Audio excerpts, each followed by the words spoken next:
Preface. Audiobook presents What Does It Mean to Live a Good Life? By Marcus Valerius. This nonfiction educational tour stages a conversation among timeless philosophical voices and practical modern tools to explore how attention, integrity, and care shape a life worth living, without promising easy answers. Through vivid everyday scenes and concrete reflective prompts, the book offers compact, usable guidance for practicing a good life in the moment. To explore more, please visit mynovabooks.com. The following voice will narrate your audiobook experience. Hi, I'm Michael Reed. I will be the narrator for this story. Now sit back and enjoy. Now reading, What Does It Mean to Live a Good Life? When you pause in a quiet moment and ask, am I living a good life? You are stepping into a conversation that is thousands of years old. People have asked it in crowded markets, in temples, in small rooms by candlelight, and now while staring at glowing screens late at night. Most of us sense that a good life is not just money, fame, or a perfect image online. Those can vanish quickly.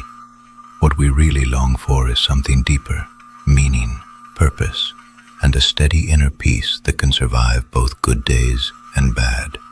Across cultures and centuries, thinkers have answered the question in very different ways. Their answers grow out of particular histories, languages, and spiritual traditions. There is no single definition that fits everyone. Instead, there are many paths, each offering a different picture of what it means to live well. In this journey, we will listen to 5 of those paths.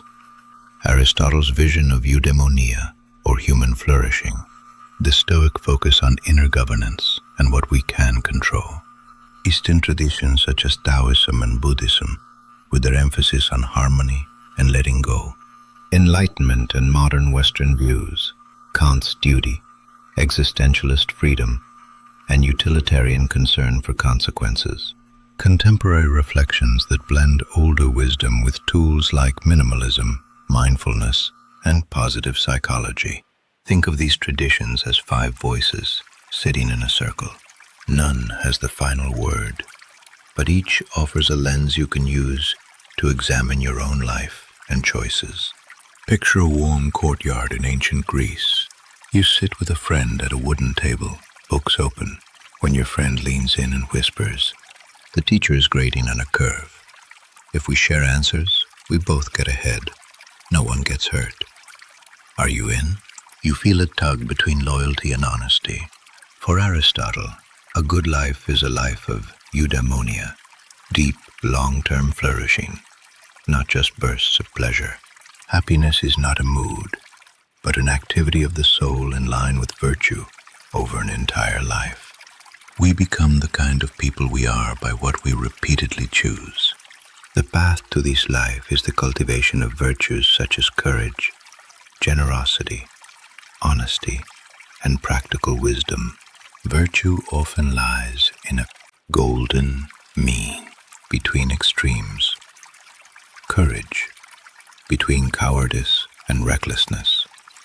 Generosity between stinginess and waste. In the cheating dilemma, silence might be cowardly, angry, moralizing, reckless. The virtuous middle could be steady honesty. I care about our friendship, but I won't cheat. Let's study together instead. Aristotle's approach is practical. You might keep a small notebook and ask each evening, when was I fair? When was I kind? When did I fall short? Over time, patterns of action harden into character, the way repeated strokes shape a sculpture. Critics note that Aristotle assumes certain external goods, health, basic security, even luck, support a flourishing life. So not everyone begins from the same place. His own society restricted full citizenship to a narrow group. His powerful vision of the good life grew out of a world that was unequal and exclusive. Yet his influence remained strong.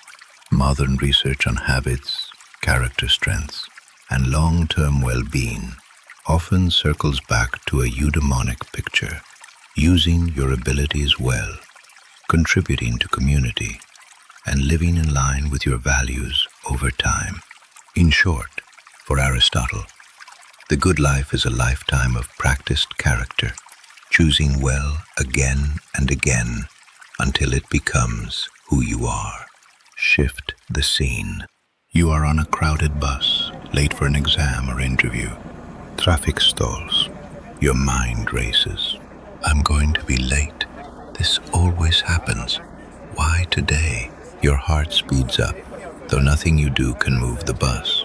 The ancient Stoics, Epictetus, Seneca, Marcus Aurelius, enter here. For them, the good life is one of virtue and inner freedom, a steady mind that lives in agreement with nature and reason, regardless of external fortune. Virtue is the only true good. Things like health, fame, and money are secondary. Their central practice is to sort clearly between what is in your control and what is not. Epictetus says some things are up to us, our judgments, choices, and efforts, and some are not. Traffic, weather, other people's opinions, the passing of time. On the stalled bus, a Stoic exercise might look like this. Arrival time? Not in my control. Sending a brief, honest message that I may be late? In my control. The attitude I bring when I arrive? In my control. Learning from this and planning more margin next time? In my control. Another practice is negative visualization. Briefly imagining loss, not to darken your mood, but to deepen gratitude and readiness. You picture days when the bus never comes, or when you lack today's opportunities at all. Frustration softens, appreciation grows. Critics worry that Stoicism can slide into emotional numbness or quiet acceptance of injustice, telling people simply to control their reactions while ignoring unfair systems.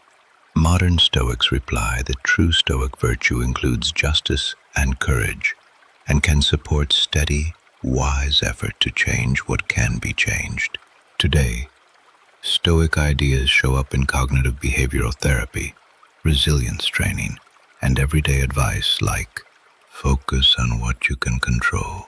When you refuse to be ruled by every mood or headline, you touch a Stoic insight.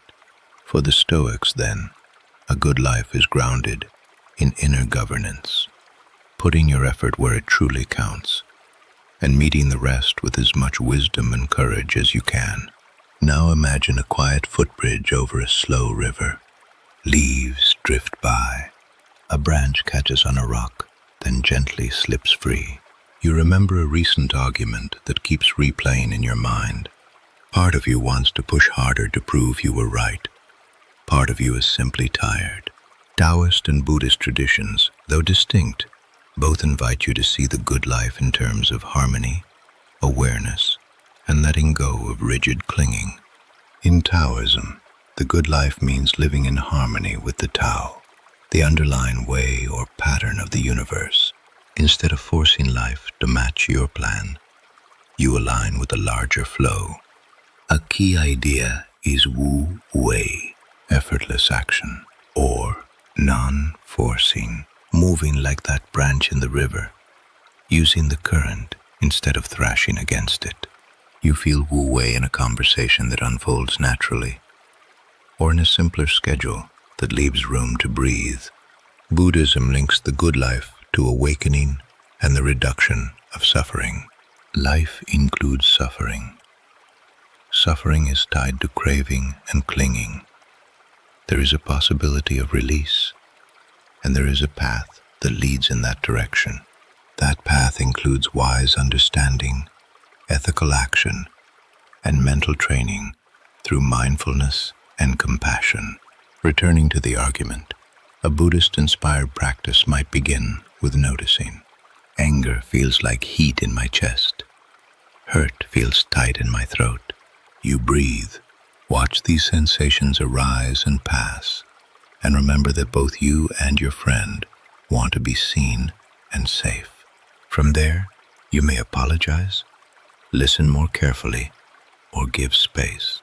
These paths involve very concrete practices: meditation, mindful walking, tai chi, or certain forms of yoga, simple daily tasks done with full attention, and speech that leans towards gentleness rather than harsh certainty. Critics fear that teachings on acceptance and non-clinging could encourage passivity in the face of injustice, or that mindfulness exported to the West can be stripped of its ethical roots and turned into a mere relaxation tool.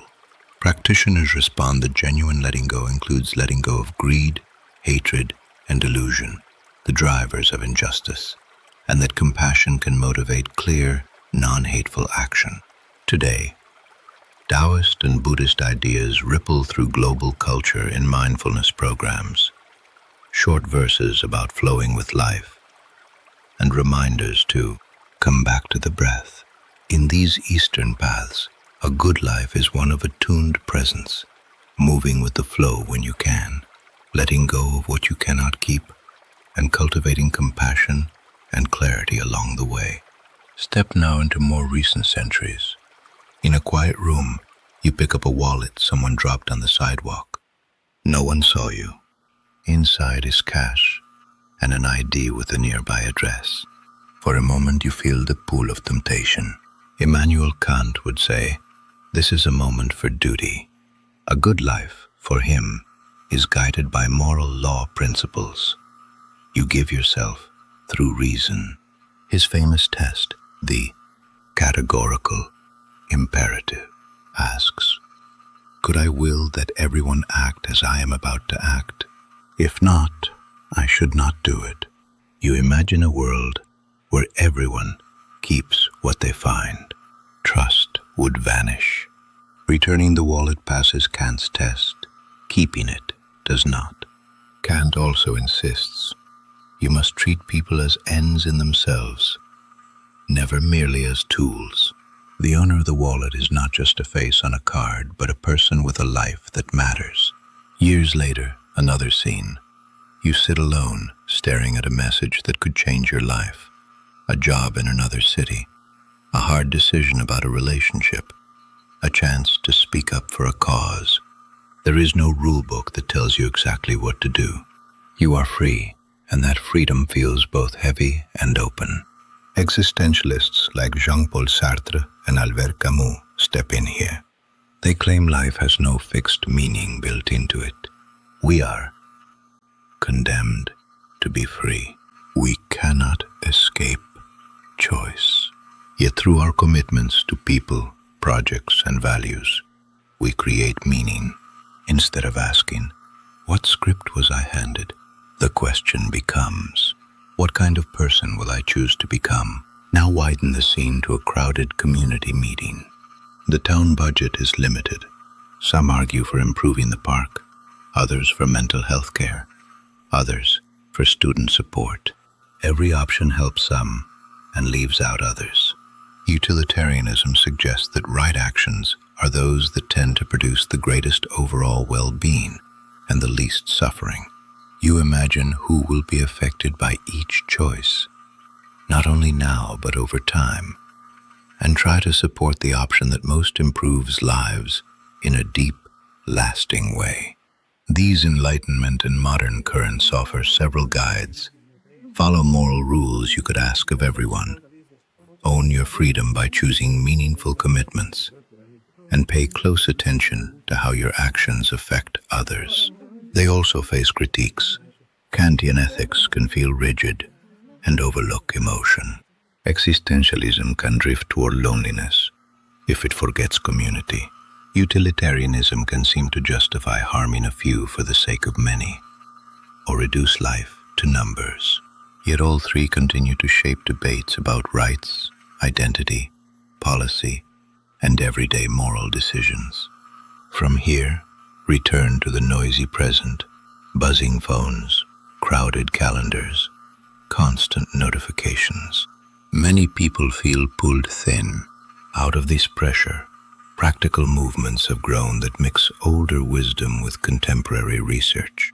In this space, the good life is less a single theory and more a toolkit.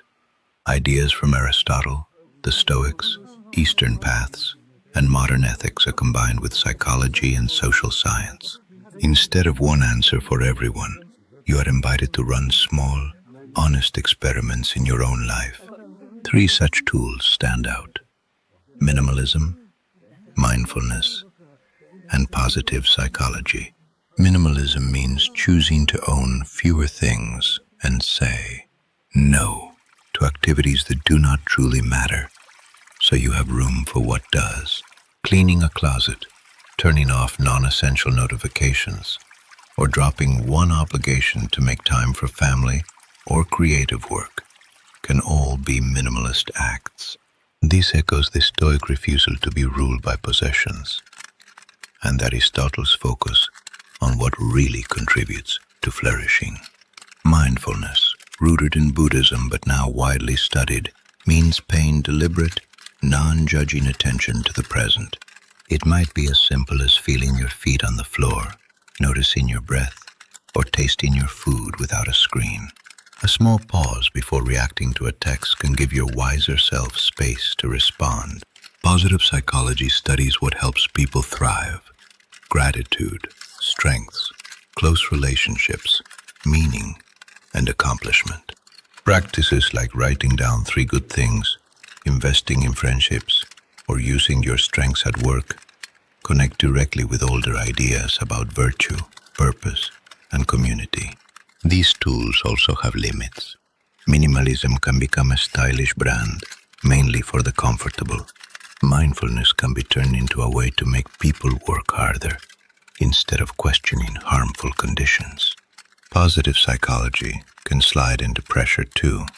Stay positive and ignore real pain or injustice.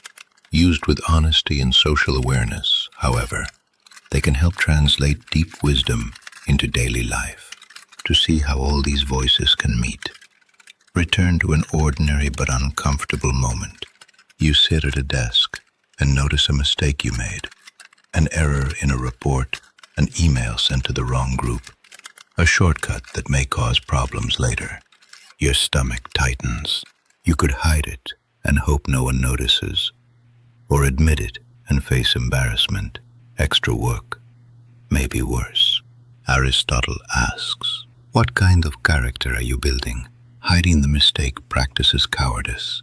Confessing it, however awkwardly, practices courage and integrity. The Stoic voice says, separate what you control from what you do not. You cannot control others' reactions or erase the past error. You can control your honesty, your effort to repair, and your attitude. An Eastern lens invites you to notice the fear and shame in your body.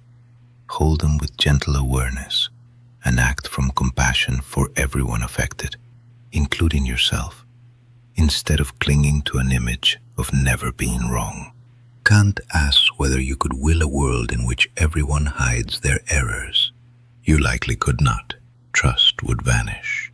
Existentialism reminds you that no one else can live this choice for you. Your action here becomes part of the story you are writing with your life.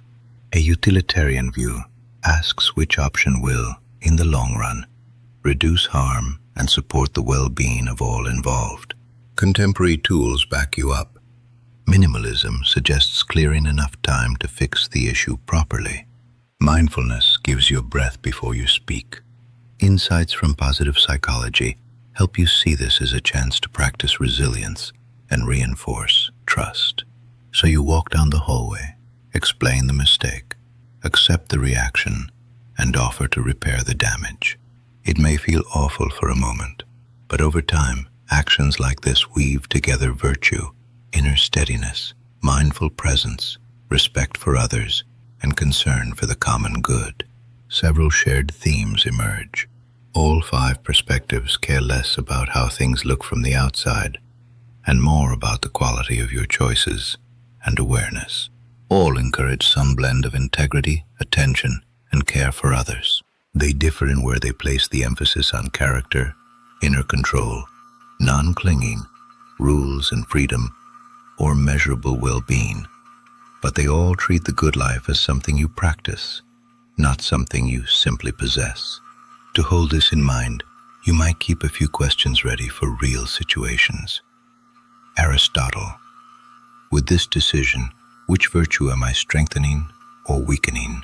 Stoicism: what is in my control right now and what is not? Eastern traditions: am I clinging in a way that increases suffering, or can I meet this moment with more awareness and compassion? Kantian ethics: would I be willing for everyone to act as I am about to act?